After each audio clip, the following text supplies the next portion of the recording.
एक सुबह, एक धमाका और पूरी दुनिया हमेशा के लिए बदल गई। 6 अगस्त 1945, हिरोशिमा, जापान।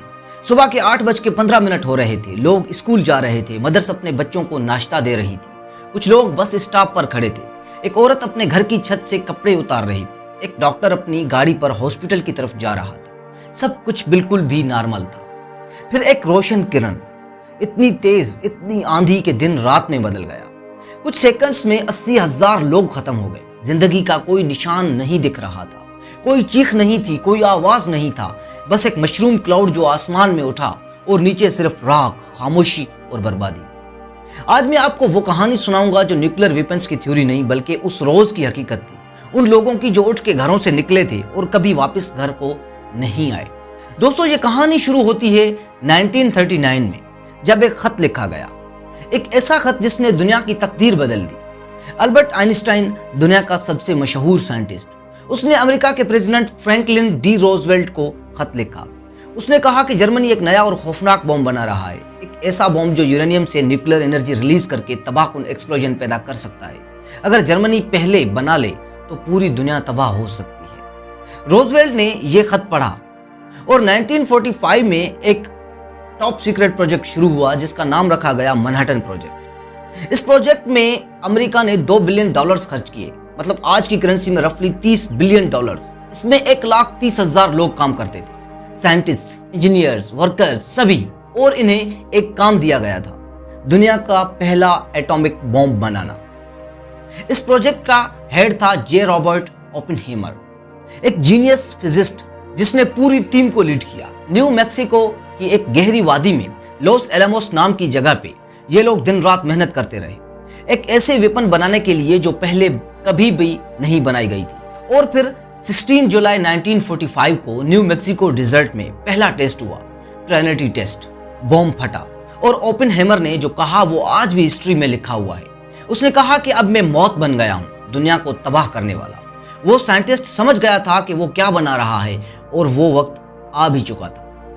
अब सीधा जाते हैं उस फैसले की तरफ जिसने ये बॉम्ब जापान पर गिराया। सेकंड वर्ल्ड वॉर ऑलमोस्ट खत्म हो गई थी। 1945 तक जर्मनी हार चुका था, हिटलर मर चुका था, उसने सुसाइड कर ली थी। यूरोपियन वॉर खत्म हो चुकी थी, मगर पैसिफिक में जापान अभी भी लड़ रहा था और वो लड़ रहा था फकत एक नो चुनने की जिद में, मतलब एक नो की जिद में। जापान के सोल्जर्स के लिए सरेंडर करना शेम थी, इज्जत से मरना ज्यादा अफजल था। यही कल्चर था और यही कल्चर अमेरिका के लिए सबसे बड़ा मसला बन चुका था। अमेरिकन्स ने कैलकुलेट किया कि अगर जापान पर ग्राउंड इन्वेजन की गई तो अमेरिका के 5 लाख से ज्यादा सोल्जर्स मरेंगे और जापान के सिविलियन लॉसेस मिलियंस में। एक आदमखोर जंग होगी जिसकी कोई एंड नहीं थी। जुलाई 1945 में अमेरिका, ब्रिटेन और चाइना ने मिलकर जापान को पोट्सडेम डिक्लेरेशन दिया, यानी कि एक वार्निंग। कहा कि फौरन सरेंडर करो वरना प्रॉम्प्ट एंड अंडर डिस्ट्रक्शन आएगी। जापान ने जवाब दिया मोकुसात्सु, यानी नो कमेंट, हम इसके बारे में सोचना भी नहीं चाहते। और दोस्तों, वो एक वर्ड मोकुसात्सु शायद हिस्ट्री का सबसे महंगा वर्ड था, क्योंकि उसके बाद जो फैसला हुआ वो न्यूक्लियर बॉम्ब था। अब तब तक यूएस प्रेसिडेंट फ्रैंकलिन रोजवेल्ट मर चुका था और वाइस प्रेसिडेंट हैरी ट्रूमैन उस वक्त यूएस प्रेसिडेंट बन गए थे। हैरी ट्रूमैन के पास अब 3 ऑप्शंस थे। पहला, जापान पर नेवल ब्लॉकेड रख के भूख से मार दो। दूसरा, जापान पर ग्राउंड इन्वेजन करो। तीसरा, एटॉमिक बॉम्ब गिरा दो। ट्रूमैन ने तीसरा ऑप्शन चूज किया और टारगेट चूज किया गया हिरोशिमा। दोस्तों, यहां रुक के सोचो, एक इंसान का फैसला, एक सिग्नेचर, एक ऑर्डर और 2 लाख जिंदगियां खत्म होने वाली थी। हिरोशिमा, 6 अगस्त 1945। हिरोशिमा कोई छोटी जगह नहीं थी। 3.5 लाख की आबादी, जापान की 7th लार्जेस्ट सिटी, एक थ्राइविंग इंडस्ट्रियल सिटी जहां मिलिट्री हेडक्वार्टर्स, फैक्ट्रीज और सिविल इंफ्रास्ट्रक्चर सब कुछ था। सुबह के 7 बजे के बाद इनोला गे, एक B-29 बॉम्बर प्लेन हिरोशिमा की तरफ उड़ रहा था। पायलट का नाम था कर्नल पॉल टिबेट। प्लेन में बॉम्ब था जिसका कोड नेम था लिटिल बॉय, एक uranium bomb, approximately 64 kilogram uranium, 15 kiloton TNT के बराबर पावर। सुबह के 8:09 पर इनोला गे हिरोशिमा के ऊपर आ गया और 8:14 पर बॉम्ब रिलीज किया गया। 8:15 पर बॉम्ब फटा, तकरीबन 580 मीटर की ऊंचाई पर, बिल्कुल AIOI ब्रिज के ऊपर। दोस्तों, उस वक्त हिरोशिमा में एक 6 साल की बच्ची सेट्सुको थी। बाद में वो न्यूक्लियर वेपन एबोलिशन की सबसे बड़ी आवाज बनी। वो याद करती है, अचानक सब कुछ सफेद रोशनी में गुम हो गया। कोई चीख नहीं निकली, बस साइलेंस। हिरोशिमा में उस वक्त कितनी तकलीफ थी ये अल्फाजों में नहीं आ सकती। ग्राउंड जीरो पर टेम्परेचर 3000 से 4000 डिग्री सेल्सियस तक पहुंचना, यानी सूरज की सरफेस से भी ज्यादा गर्म। जहां बॉम्ब गिरा वहां के लोग लिटरली शेडो बन गए। कंक्रीट वॉल्स पर उनकी सिलोहिट्स बन गई, वो पल में वेपोर हो गए। ग्राउंड जीरो से 1 किलोमीटर तक सब कुछ तबाह। कोई दीवार बाकी नहीं रही, कोई इंसान बाकी नहीं, सिर्फ जलती हुई जमीन। 2 किलोमीटर तक बिल्डिंग्स के टुकड़े, आग, दरख्तों की जलती हुई टहनियां और लोग जिन्हें पता नहीं था कि वो मरे हैं या जिंदा हैं। और फिर आया दी फायर स्टॉर्म। बॉम्ब के बाद इतनी गर्मी जनरेट हुई कि हवा अपनी तरफ खींचती चली गई। एक दैवी तूफान। बिल्डिंग्स जल रही थी और रोड्स पर जो लोग थे वो भाग नहीं सकते थे क्योंकि रोड्स भी जल रही थी। एक आई विटनेस ने कहा था कि मैंने आसमान से आग बरसते देखे। हिरोशिमा के डॉक्टर्स और नर्सेज, जिनमें से बहुत से खुद जख्मी थे, उन्होंने एक अजीब और खौफनाक चीज नोटिस की कि कुछ लोग बॉम्ब गिरने से नहीं मरे, वो जिंदा थे, चलते फिरते थे, बात करते थे, मगर उनके जिस्म से स्किन अजीब तरह से उखड़ रही थी, शीट्स की तरह, और वो कुछ घंटों बाद मरे और कुछ लोग कुछ दिनों बाद। यह था रेडिएशन पॉइजनिंग, एक ऐसी मौत जो लोग समझ नहीं सकते। कोई वाउंड नहीं था, कोई बुलेट नहीं लगी थी, बस अंदर से मरना। खून बनना बंद हो जाता, बाल गिरने लगते और फिर वो लोग खत्म हो जाते।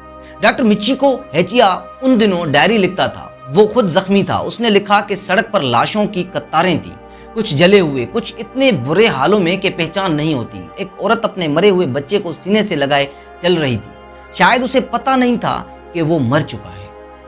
हिरोशिमा में उस दिन अप्रोक्सीमेटली 80,000 लोग फौरन बॉम्ब फटने से मरे और अगले महीनों तक रेडिएशन के बाद टोटल डेथ टोल 9,000 से 1,66,000 तक पहुंचा। एग्जैक्टली कोई नहीं जानता क्योंकि बहुत लोगों का कोई निशान ही नहीं बचा।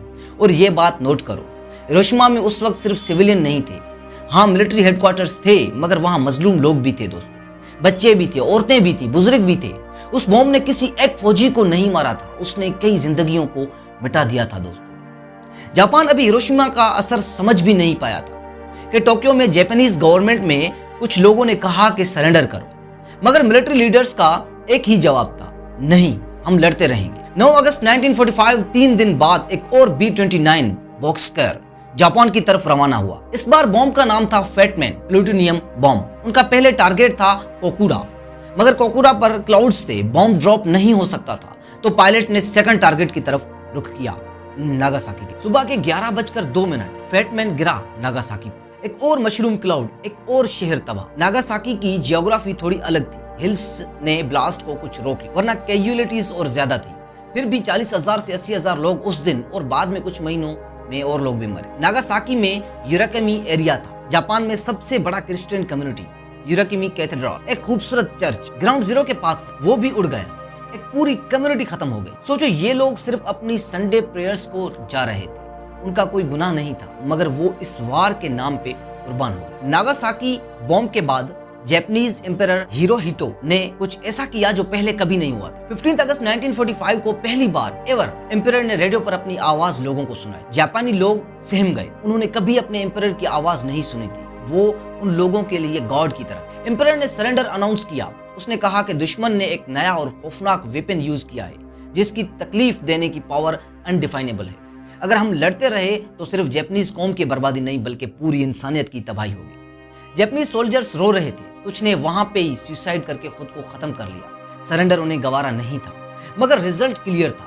वर्ल्ड वॉर 2 अब बिल्कुल खत्म हो गई थी और दुनिया ने चैन की सांस ली। मगर वो एक अजीब सांस थी दोस्तों, क्योंकि उसमें खुशी भी थी, डर भी था, क्योंकि अब दुनिया जानती थी कि ये पावर अभी एग्जिस्ट करती है और अगर ये बॉम्ब एक दफा यूज हुआ तो फिर भी हो सकता है। अब बात करते हैं उन लोगों की जो जिंदा बचे। हिबाकुशा, ये जापानीज वर्ड है जिसका मतलब है बॉम्ब से सरवाइव करने वाले। इनकी जिंदगी खत्म नहीं हुई थी बॉम्बिंग से, मगर शुरू भी नहीं हुई थी। ये लोग एक अजीब दर्द में जी रहे जिसका कोई नाम नहीं था। सेत्सुको थुर्लो, जिसका जिक्र पहले भी मैंने की, वो 13 साल की थी जब बॉम्ब गिरा।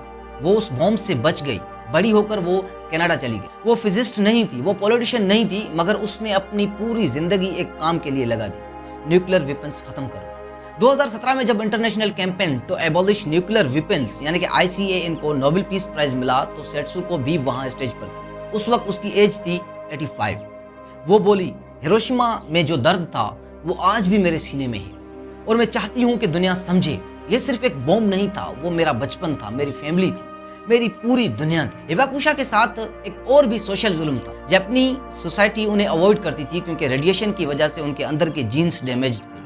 लोग सोचते थे इनसे शादी मत करो, इनके बच्चे फिजिकली वीक होंगे या डिजीज्ड होंगे। वो वॉर्म की वजह से अपनी ही सोसाइटी में आउटसाइडर बने। कुछ हिबाकुशा ने डिकेड्स तक अपना सीक्रेट छुपाया अपने ही बच्चों से। डर था कि पता चला तो प्यार छिन जाएगा। ये न्यूक्लियर बॉम्ब का वो जख्म था जो किसी एक्सरे या मेडिकल रिपोर्ट में नजर नहीं आता दोस्तों, वो एक दिल का जख्म। अब एक और शख्स की बात करते हैं, जे रॉबर्ट ओपेनहाइमर। वो जो उस मैनहट्टन प्रोजेक्ट का ब्रेन था, उसके बगैर ये बॉम्ब कभी नहीं बनता। और फिर जब हिरोशिमा पे न्यूक्लियर अटैक हुआ और जब दुनिया ने ये न्यूज सुनी तो ओपेनहाइमर के फैंस ने उसे हीरो कहा, अमेरिका ने उसे हीरो कहा। मगर ओपेनहाइमर खुद को क्या समझते। एक आई विटनेस ने बताया कि लॉस एलमोस में जब हिरोशिमा की सक्सेस अनाउंस हुई, लोग चीख रहे थे, खुश हो रहे थे और ओपेनहाइमर ऑडिटोरियम में बात कर रहे थे। लोग चीयर करते रहे, मगर जो लोग उसके चेहरे को देख रहे थे वो जानते थे कि उसके अंदर कुछ ठीक नहीं है। बाद में ओपेनहाइमर ने कहा कि उस दिन के बाद मैंने फिजिक्स में गुनाह देखा।